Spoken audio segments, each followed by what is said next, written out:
बिस्मिल्लाहिर्रहमानिर्रहीम। अस्सलाम वालेकुम। मैं Sheikh Abdurrahman advocate for you के चैनल से मुखातिब हूँ। आज का हमारा टॉपिक है डिसोल्यूशन ऑफ मैरिज, या इसको हम खुला भी कहते हैं। ये औरत को कानूनी हक हासिल है कि अगर वो ये समझे कि उसका निबाह अपने खामंद के साथ नहीं हो सकता तो वो अदालत का दरवाज़ा खटखटा सकती है और फैमिली कोर्ट में खुला का दावा दायर कर सकती है। इसको डिसोल्यूशन ऑफ मैरिज भी कहते हैं और एक दूसरा दावा होता है dissolution of marriage on the basis of खुला। इन दोनों में थोड़ा सा डिफरेंस है जो हम आगे चल के डिस्कस करेंगे। इसके प्रोसीजर की तरफ थोड़ा सा आते हैं। एक खुला का दावा फैमिली कोर्ट में दायर किया जाता है औरत की जानिब से, और दूसरी पार्टी यानी खामंद को नोटिस करके अदालत में तलब किया जाता है और दोनों के इश्यूज़ को सुना जाता है और कोशिश की जाती है कि इनके दरमियान मसालहत हो सके, इनके दरमियान अगर कोई इशू है उसको रिज़ॉल्व किया जा सके।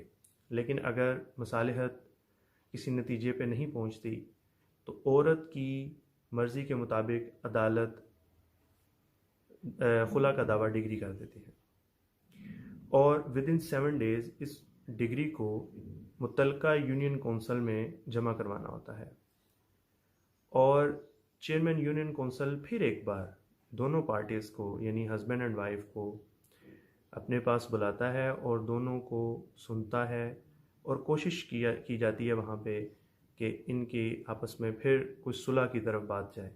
लेकिन अगर फिर भी मसालहत बेनतीजा निकले तो आफ्टर 90 डेज़ यानी 90 दिन के बाद खुला या तलाक का सर्टिफिकेट इशू कर दिया जाता है। Dissolution of marriage on the basis of खुला, औरत किन सूरतों में ये दावा अदालत में दायर कर सकती है। डिसोल्यूशन ऑफ मैरिज एक्ट 1939 के सेक्शन 2 में ये 8 कंडीशंस बता दी गई हैं। मैं आपको एक एक करके ये तमाम कंडीशंस बताऊंगा जिनमें से किसी एक की बुनियाद पर भी औरत अपने खामंद के अगेंस्ट डिसोल्यूशन ऑफ मैरिज का दावा दायर कर सकती है और अदालत के ज़रिए खुला ले सकती है। नंबर 1, अगर औरत का खामंद 4 साल तक लापता रहे, उसका कोई पता ना चले कि वो कहाँ पे है, तो इस बुनियाद पर भी औरत अदालत में खुला का दावा दायर कर सकती है जो एक्स पार्टी डिग्री हो जाएगा। नंबर 2, अगर किसी भी अदालत से खामंद को 7 साल के लिए कैद हो जाए या 7 साल से ज़्यादा की कैद हो जाए तो इस बुनियाद पर भी औरत खुला का दावा दायर कर सकती है। नंबर 3, अगर खामंद खर्चा नानो नफ़का ना देता हो, अगर औरत की डिमांड पे उसको उसके मेंटेनेंस अलाउंसेस ना देता हो तो भी औरत खुला का दावा दायर कर सकती है।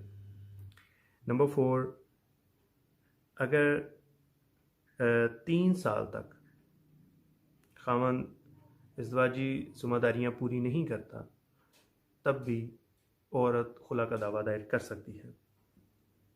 अगर खामंद सेक्सुअली कमज़ोर है, वो अपनी ये वाली ज़िम्मेदारी भी पूरी नहीं कर पा रहा या वो बीमार है, तो उस बुनियाद पे भी औरत जाके खुला का दावा दायर कर सकती है।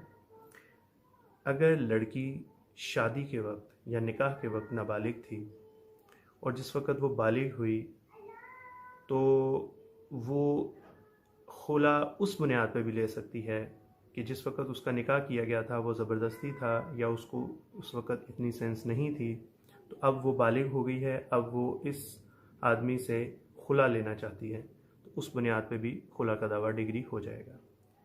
फिर अगर खामंद जो है वो पागल हो, वो मेंटली तौर पर ठीक ना हो, नशा करता हो, तब भी औरत खुला का दावा दायर कर सकती है। लास्ट, अगर खामंद मारपीट करता हो, अगर खामंद बिला वजह हर वक्त औरत के ऊपर तशद्दुद करता हो, तब भी वो औरत जाकर अपने खामंद के अगेंस्ट खुला का दावा कर सकती है। इन तमाम सूरतों में अदालत औरत की बात सुनकर खुला का दावा डिग्री कर देगी। अब हम बात करेंगे कि हक महर जो है वो औरत को मिलेगा या नहीं मिलेगा। अगर औरत अदालत से खुला लेती है तो अगर तो उसने पहले से हक महर ले लिया हुआ है अपने खामन से, यानी हक महर की दो इकसाम हैं, एक है मुअज्जल और एक है गैर मुअज्जल। जो मुअज्जल होता है उसमें वो निकाह के वक्त ही औरत को दे दिया जाता है, तो खुला की सूरत में वो मुअज्जल का 25% खामन को वापस करना होगा। और अगर उसने गैर मुअज्जल लिखवाया था निकाह के अंदर तो फिर उसको 50% छोड़ना होगा। ये बहुत सारी सुप्रीम कोर्ट की और हाई कोर्ट की इसके अंदर साइटेशंस भी मौजूद हैं। और कुछ केसेस में जिस वक्त resolution of marriage on the basis of खुला दायर किया जाता है तो उसमें औरत सिर्फ़ और सिर्फ खुला डिमांड कर रही होती है, इल्ज़ामात भी लगाती है, लेकिन खुला बुनियादी उसका मकसद होता है। तो उस सूरत में उसको अपना हक महर किसी परसेंटेज के हिसाब से छोड़ना होगा। लेकिन अगर वो सिंपल रेजोल्यूशन ऑफ मैरिज कर रही है तो उसके अंदर औरत मासूम है, वो यही चाहती है कि मैं इसके साथ निबाह करूं, लेकिन खावंद जो है वो तशद्दुद करता है, वो मेंटेनेंस नहीं देता या वो किसी और वजह से उसका ख्याल नहीं रखता, तो उस बुनियाद पे औरत का फ़ायदा ज़्यादा होगा, उसको हक महर की परसेंटेज ज़्यादा मिलेगी। इसके अलावा जो खुला के अंदर औरत के राइट्स को प्रोटेक्ट किया जाता है वो दूसरी तरफ से भी है। वो कैसे?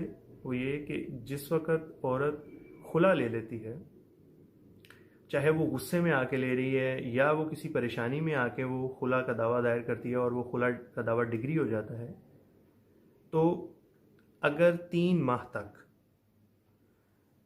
इन दोनों के दरमियान फिर से सुलह हो जाए और रुजू हो जाए तो ये दोबारा फिर इकट्ठे हो सकते हैं हस्बैंड और वाइफ। लेकिन अगर 3 माह का अरसा गुजर गया है, 90 डेज़ गुजर गए हैं, तो फिर अगर इन्होंने दोबारा इकट्ठे होना है तो इनको नया निकाह करना पड़ेगा। हस्बैंड एंड वाइफ के पास 90 डेज़ तक का टाइम होता है।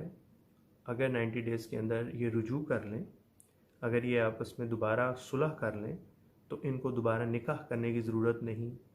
ये वो सिंगल डिवोर्स कंसिडर होगी, जिसके बाद रुजू हो जाएगा और वो फिर से अपनी नॉर्मल अज़दवाजी ज़िंदगी गुजार सकते हैं। तो ये था आज का हमारा टॉपिक, जिसके अंदर हमने खुला के तीनों स्टेप्स को, यानी प्रोसीजर, उसके अंदर जो कंडीशंस हैं जो कानून ने ख़ुद वाज़े कर दी हैं, और तीसरा जो हक महर है वो औरत को किस तरह मिलेगा या उसको छोड़ना पड़ेगा खुला की सूरत में, वो सारा हमने डिस्कस किया।